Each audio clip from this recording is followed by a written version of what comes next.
Joining me now is David Pine, one of our national security briefers, explainers, historians, and he brings us very important news tonight. Maybe by now, many of you have heard, as I mentioned in the Worldview Report, President Trump has put out on social media he is ready to, continue supplying weapons to NATO, but he's encouraging NATO to do whatever you want to do to help Ukraine maybe actually take back some of the territory it lost from Russia. It seems as though President Trump is encouraging World War III. This is troubling, folks. Joining me now is David Pine. David, welcome back to the broadcast. Thanks for joining us. Hey, Brian. Thanks for inviting me to the show. Are you shocked by this Truth Social post today? You know, I'd like to say I am, but I've been reporting in articles on my Real War Substack since May 3rd that my question was, what if Trump did a 180 on Ukraine and no one noticed? And he's been moving very logically in this direction, the Neocon direction, with the exception of the excellent Anchorage Putin summit. He's been marching full bore, with pursuing Biden's war. And now with this post, it appears he wants to fight Biden's war in perpetuity, the last Ukrainian soldier, to the bitter end, as long as it takes, as President Biden infamously stated. And this is just a flight from reality. You know, he's talking about, he thinks that Ukraine can retake control of all of its lost territory, including Crimea. We know that Crimea has been a nuclear red line for Russia since the beginning of the war. And it was assessed by Graham Allison, a former Assistant Secretary of Defense, that there was a 90% chance of Russia using nukes on Ukraine if they crossed that line. Others have assessed the same thing. Sadly, about 90% of what he stated in his post is provably false, and it demonstrates just a major disconnect that Trump has from reality. And it started, back in November when he decided to appoint all those neocon warmonger America Last foreign policy advisors, led by Marco Rubio currently, and of course Mike Waltz, former national security advisor, Keith Kellogg, the special envoy to Ukraine, John Ratcliffe at CIA, and many others. And they've all been putting him in kind of this disinformation bubble. I used to call it the Biden regime disinformation bubble about Ukraine, where he's fed all this disinformation and then he just regurgitates it. And that's what we see here. It's a complete disinformation. It's a complete flight from reality. 3 years today, Ukraine enjoyed a 3-1 advantage over Russia in terms of troops in Ukraine. Today, it's the opposite. Russia enjoys a 3-1 advantage over Ukraine. So if he had made this statement 3 years ago, it wouldn't be as laughable as it is today. But there's Ukraine's military, by the accounts of its own commanding general, Commander-in-Chief Syrskyi, General Syrskyi, is stating that Russia enjoys as much as a 6-1 advantage along key sectors of the front. So Ukraine's running out of infantry; they're running out of weapons. Trump, of course, is committed to, previous to this statement, he's committed us to defend every inch of NATO following the drone incursion that I don't think we've discussed yet. Was pretty minor, there were 19 drones over Poland, unarmed. Only 3 were shot down, showing how poor NATO's anti-drone defenses are. Similar event over Romania, and then of course a MiG-31. Several MiG-31s flew over Estonia, Trump has made these strong statements in support of getting the U.S. involved into nuclear war with Russia. Let me read this from Truth Social. I read it on Worldview Report tonight. Here's what he wrote. President Trump, quote, "After getting to know and fully understand the Ukraine-Russia military and economic situation, and after seeing the economic trouble it is causing Russia, I think Ukraine, with the support of the European Union, is in a position to fight and win all of Ukraine back in its original form. With time, patience, and the financial support of Europe, and in particular NATO, the original borders from where this war started is very much an option. Why not? Russia has been fighting aimlessly for 3.5 years, a war that should have taken a real military power less than a week to win. This is not distinguishing Russia. In fact, it is very much making them look like a paper tiger. When the people living in Moscow and all the great cities, towns, and districts all throughout Russia find out what's really going on with this war, the fact that it's almost impossible for them to get gasoline through the long lines that are being formed, and all of the other things that are taking place in their war economy, where most of their money is being spent on fighting Ukraine, which has great spirit and only getting better.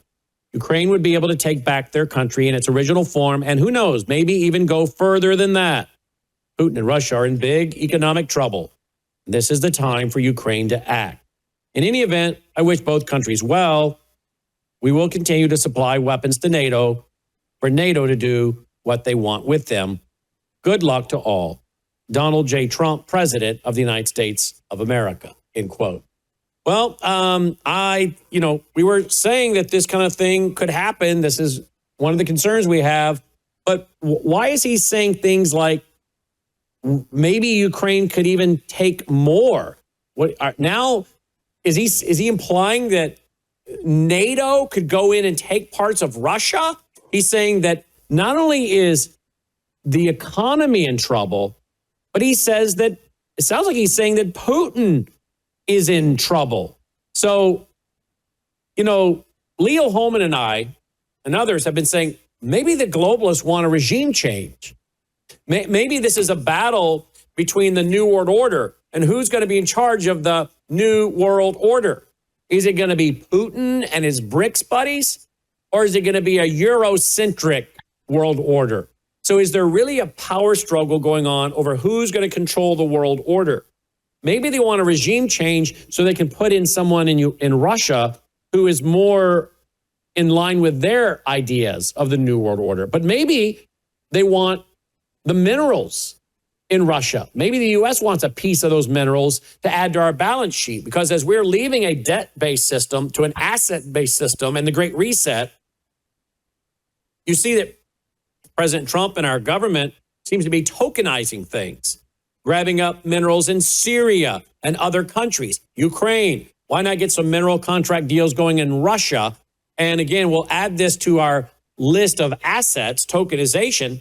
Pretty soon, we'll have $600 trillion more or more of hard assets between land and minerals, gold, silver, all kinds of stuff. So who cares about 37 trillion or even with your off-record debt, 200 trillion, when you've got a asset base of 600 trillion plus? Is any of this, even plausible what I'm laying out here?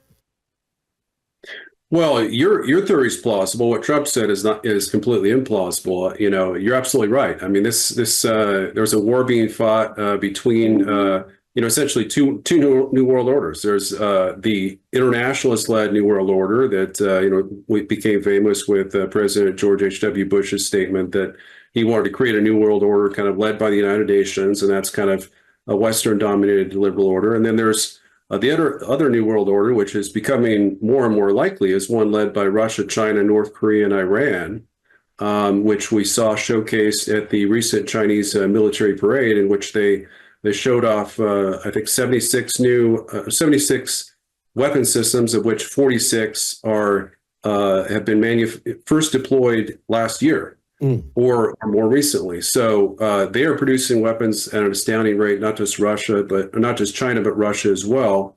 Even Iran has impressive missile and drone production capabilities, far in excess, I think, even than Israel.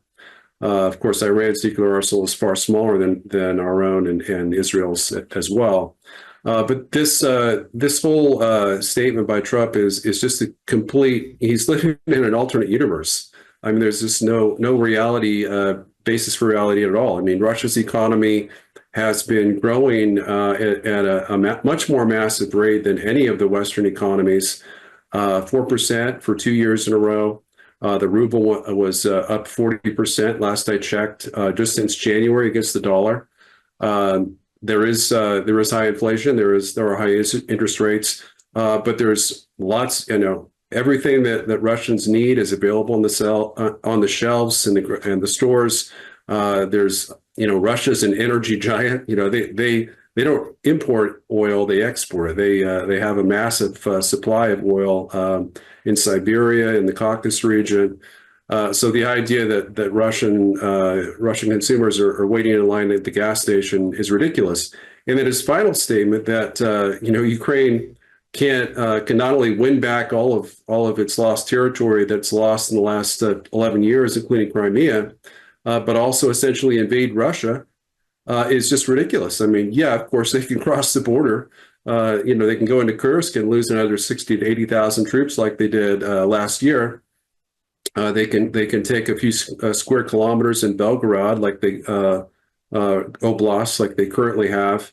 But this is meaningless. What does he expect them to do? March on Moscow with an army that's 20% the size of Russia's? We heard from the Institute for the Study of War, I think it was just yesterday, that Russia has so many troops in Ukraine, they're stopping sending troops to Ukraine, and they're building up a strategic reserve for war against NATO consisting of 300,000 troops. So you add the 300,000 troops they have there and their strategic reserves in the West to the 700,000 they have in Ukraine. That's 1 million troops opposed to Ukraine's 213 to 233,000 troops that they have according to their own commander-in-chief. So I want to go back to this screenshot. He said Putin and Russia are in big economic trouble. What did he mean by that? Putin and Russia. What did he mean by that? Why did he say it like that? He's doing everything he can to try to bully Putin and Russia to bend his will, to cave to his ultimatum on April 22nd that he issued, which was the Kellogg peace plan that was rejected by Russia. And the sad part is, as I've assessed, that they got 80 to 90% there on terms of a peace agreement, a framework peace agreement at the August 15th summit. And he was enthusiastically pushing Zelensky and the EU to sign the deal and agree on the deal. And he didn't succeed because he's unwilling to lift a single finger to pressure Zelensky in any way. Zelensky is essentially leading him by the nose. The president of the United States pulling his strings, embarrassingly, and Trump is showing a massive weakness to the corrupt dictator without elections, as he likes to call Zelensky, and feeding him in the White House, honoring him, with these kind of high level meetings, multiple calls.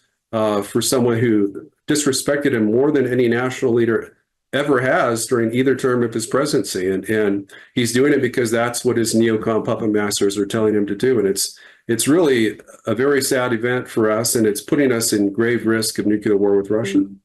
It seems as though the Trump 1 administration is so different than the Trump 2 when it comes to foreign policy. In some ways, I like the Trump number 2 term better when it comes to taking on the vaccine and the left and some of these people. But when it comes to his foreign policy, it's so much different from his first term. Would you agree? Yeah, it used to be. It was so much better. I mean, his first 3 months of his administration was just.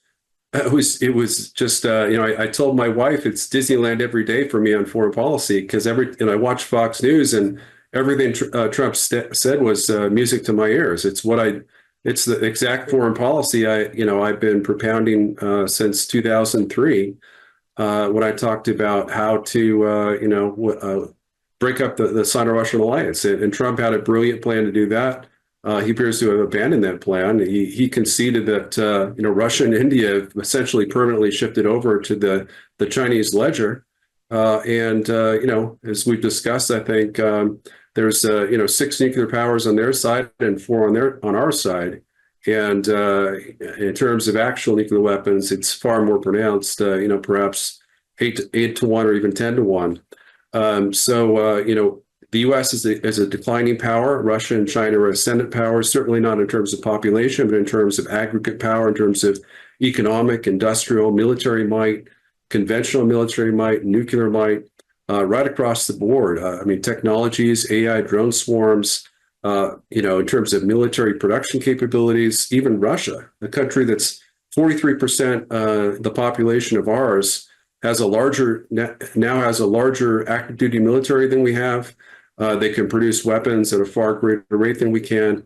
Nuclear weapons, they can outproduce us, I think, around 1,000 to 1 in terms of yearly production. So, I mean, just the threat we face has never been this existential, and Trump is just marching the U.S. into the nuclear abyss. And yet, today he was at the United Nations. And here's one of the things he said today at the UN. He talked about, stopping wars and that he ended 7 wars. I mean, this doesn't seem to add up with what he's talking about now. Listen to this. I ended 7 wars, dealt with the leaders of each and every one of these countries, and never even received a phone call from the United Nations offering to help in finalizing the deal. All I got from the United Nations was an escalator that on the way up stopped right in the middle. If the First Lady wasn't in great shape, she would have fallen, but she's in great shape. We're both in good shape. We both stood. And then a teleprompter that didn't work. These are the 2 things I got from the United Nations: a bad escalator and a bad teleprompter. Thank you. But he said, I stopped 7 wars. I want to go back to that part. Here we go. I ended 7 wars. There you go. Ended 7 wars. But that's kind of interesting. He's there saying that today on the very day this Truth Social post came out, which seems to be trying to escalate not just a war, but, dare I say, World War III?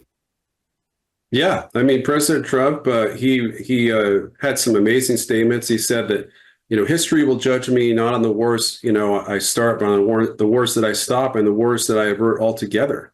I mean, that is a brilliant America First statement. He stated so many great things, and he's going absolutely against marching in the other direction, and then he has this national defense strategy. I've written about that.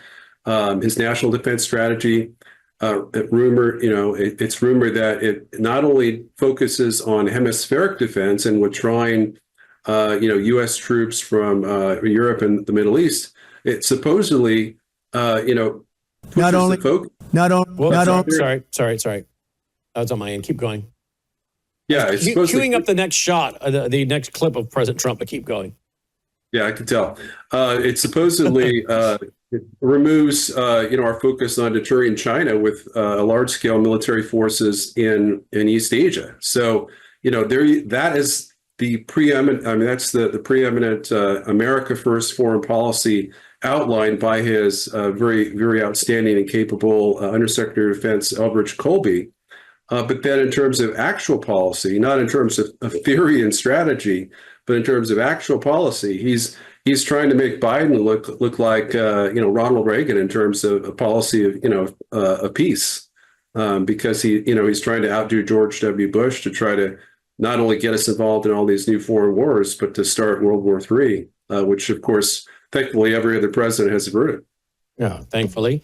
All right, let's go to this clip because again, this speech of the UN, he said some good things. This is one of them. Here we go. Is the UN not solving the problems it should? Too often, it's actually creating new problems for us to solve. The best example is the #1 political issue of our time, the crisis of uncontrolled migration. It's uncontrolled. Your countries are being ruined. The United Nations is funding an assault on Western countries and their borders.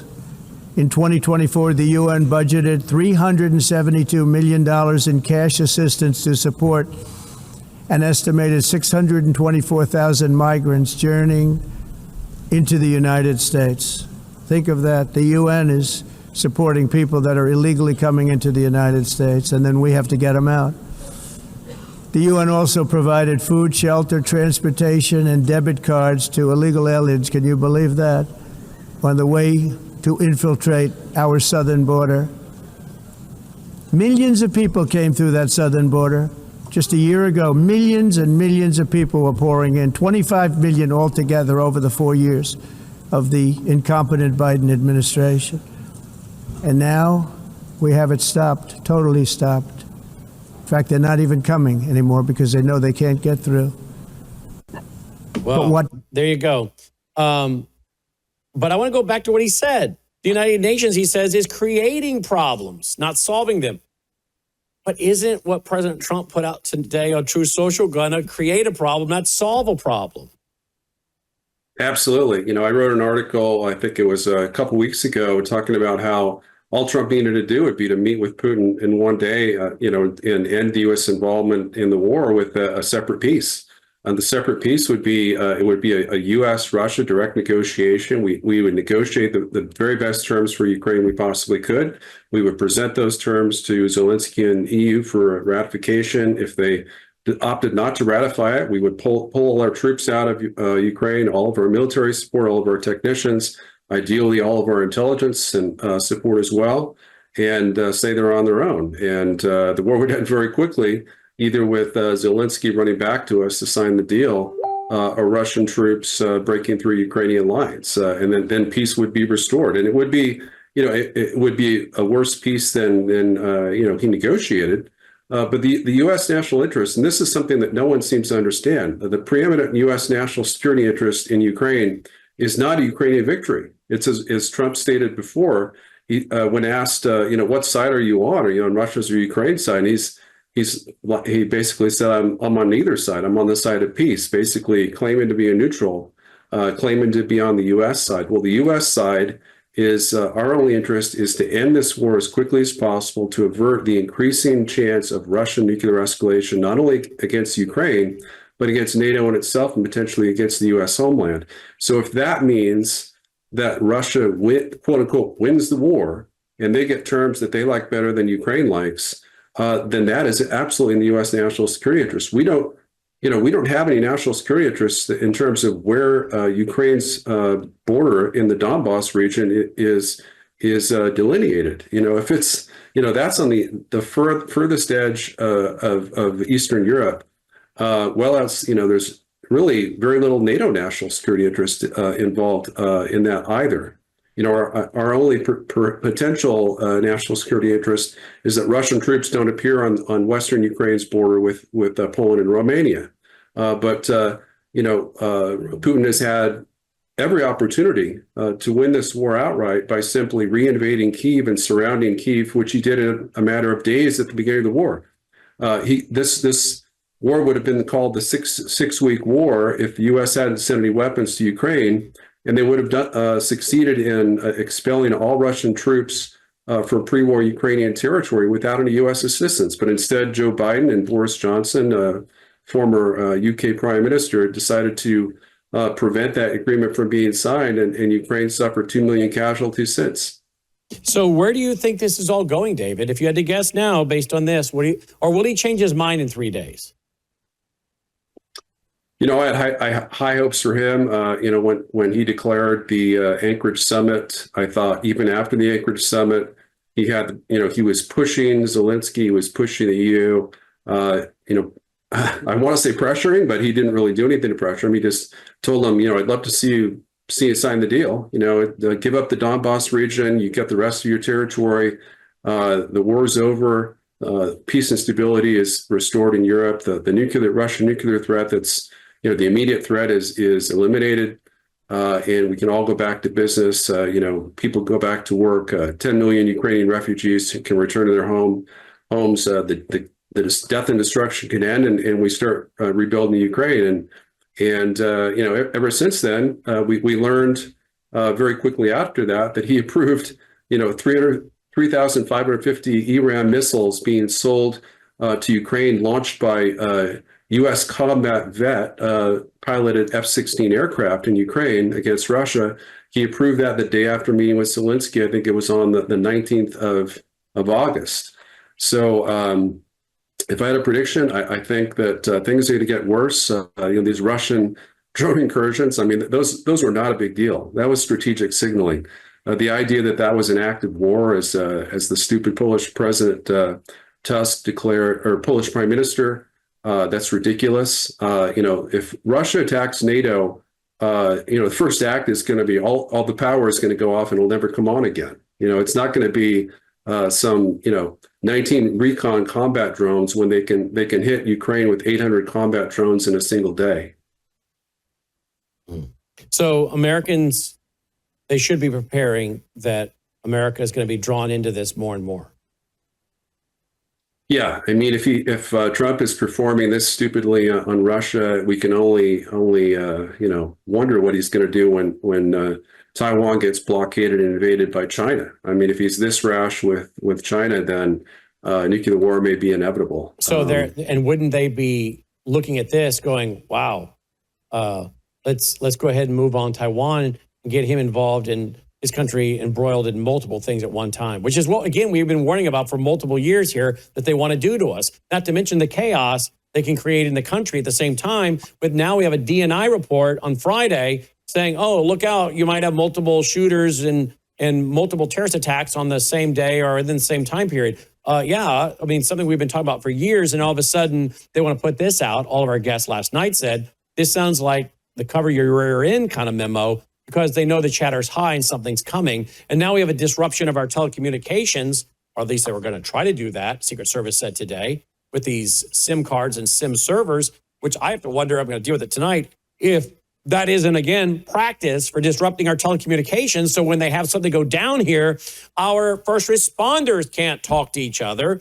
Or they also said they were sending anonymous threats. Well, what if they use this to send anonymous threats on schools or hospitals or whatever, and they don't do anything there? They just do that to push all the first responders there.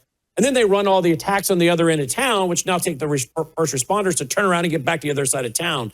And then, as one of our guests said the other night, what if they do an attack in this county and these first responders in this county run to back them up, and then the terrorists do an attack in that county, and these first responders are over here in this county, got to turn around and try to run back to this county, and the people in the next county over here, those first responders run to that second county to help, and then another terrorist attack happens. And pretty soon your first responders are overloaded, and that's if they can even communicate. Yeah, you're absolutely right. I mean, all the things you mentioned are potentially existential threats to the U.S. We've never faced this many existential threats before in our entire history. World War II was a cakewalk. I mean, that was a war we were guaranteed to win. We weren't threatened by Imperial Japan or Nazi Germany. Today, even North Korea has the ability to destroy us. Iran has the ability to destroy us. What otherwise would be smaller medium powers. North Korea with their income and per capita income is 44 times lower than ours, and yet they have the ability to destroy the first or second mightiest country in the world. I guess maybe the third after Russia and China. This is we live in a scary situation, and when Trump was elected, I praised God and thought, this is an answer to prayers. He's going to save our country at least for the next 4 years, right? And now I'm seeing, no, Trump may be God's righteous judgment on our wicked country, or at least he should be trying to motivate us to repent, realizing that we're hanging by a thread in terms of on the nuclear abyss. It is so concerning. And again, I don't think there are a lot of media outlets tonight reporting this. And again, we want to cheer President Trump when he does well, but I'm guessing that Fox News and Newsmax, a lot of them tonight, are not giving this kind of reporting at all. Do you think they are? No, I mean, there's, especially on Fox News, there's, they ought to just call Fox News the Trump News Network. Or the CIA network. How about the CIA network? Yeah, or the Deep State Network. I mean, there's so much on Fox News that's actually in agreement with CNN and MSNBC. Did they just have Kamala on, Logan? Oh, Kamala is out saying something? She had someone at Fox News giving her numbers on election night. Kamala's out saying that. So she had Fox supporters. She had supporters inside Fox, is what she's saying. Wow. Yeah, I mean, and Fox called Arizona, for Biden, like way in advance, and that could have back in 2020. Back in 2020, dispirited Republicans. It wouldn't have changed the election results. They fired Tucker Carlson, who was really, the only. Well, I think there were a couple other good anchors on there now, but they're not allowed to talk about Ukraine. So, yeah. Tucker was fired at least in part for telling the truth on Ukraine and going contrary to the Hannity propaganda, Neocon propaganda voices. Yeah. So this is one of the networks. We're one of the few networks reporting this kind of thing. I'm telling you right now. Here, we'll wrap up with David, but here, I'm seeing this for the first time. Watch this, guys. But on his way back from a rally where there was an incredible amount of enthusiasm, people on the ground were like, we got it, we're going to do this. And then they talked with a mutual friend of ours who was over at Fox News in the war room, who had been hearing about data that suggested things were not looking great in Pennsylvania. And the way I write about it, I mean, my poor husband, so he didn't want to put that on me. He went upstairs and he basically went in the shower and prayed that it was not going to be a bad night. And it was. Wow.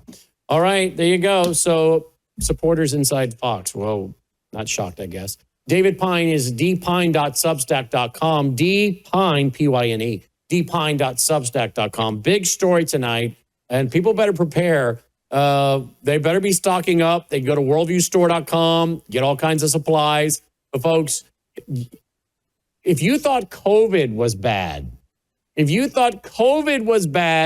us go to World War III and watch what happens with our just-in-time inventory and supplies. People will be shocked. Not to mention, can you imagine the inflation we're going to see, right? David, you think? Oh, yeah. I mean, in terms of just on day one of a war with Russia or China, as I mentioned, we would suffer a massive cyber attack. They would shut down all of our critical infrastructure, not just our grid. Water and food distribution, water purification. If you have any water, it's going to be contaminated. You'll get sick. Not initially, but over time, if that's if those conditions continue, there'll be starvation. So there'll be gangs, roving gangs. Neighbors will be killing each other or holding each other at gunpoint for food, for the scarce food and water supplies, and then we'll just kill each other off. And then months later or a year later, the Chinese army can move in and occupy the entire Western U.S. with no opposition. Wow. dpine.substack.com. Hard to believe this, right? It sounds like the movie from the 1980s, doesn't it? Red Dawn. Mm-hmm. Yep. Red Dawn. Big, lots of good ones back in the 80s. Which was really based on Soviet real policy that they had. I mean, it was not a movie that just somebody made up. They were going back into the books and pulling out history and what was really a part of a plan. dpine.substack.com, dpine.substack.com. Thank you, David. Thanks, Brandon. Always a pleasure. You too, my friend. Leo Holman has a brand new article out tonight. Trump taunts Russia as paper tiger and tells Zelensky he will help Ukraine win all of its land back. Peace president goes all in with the Neocon warmongering wing of his party.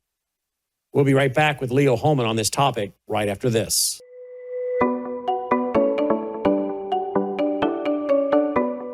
Introducing the Sentry Wellness System, the ultimate under-sink water treatment solution designed with you in mind. Say goodbye to harmful toxins and hello to water enriched with essential nutrients like calcium and magnesium. Enjoy the benefits of increased pH for on-demand alkalinity, all from a zero-waste system that fits seamlessly into your home. Installation is a breeze, taking just 15 minutes, so you can have clean, healthy, great-tasting water straight from your tap. Perfect for apartments, homes, rentals, and even RVs. Elevate your hydration and well-being with the Sentry Wellness System because you deserve the best in every drop.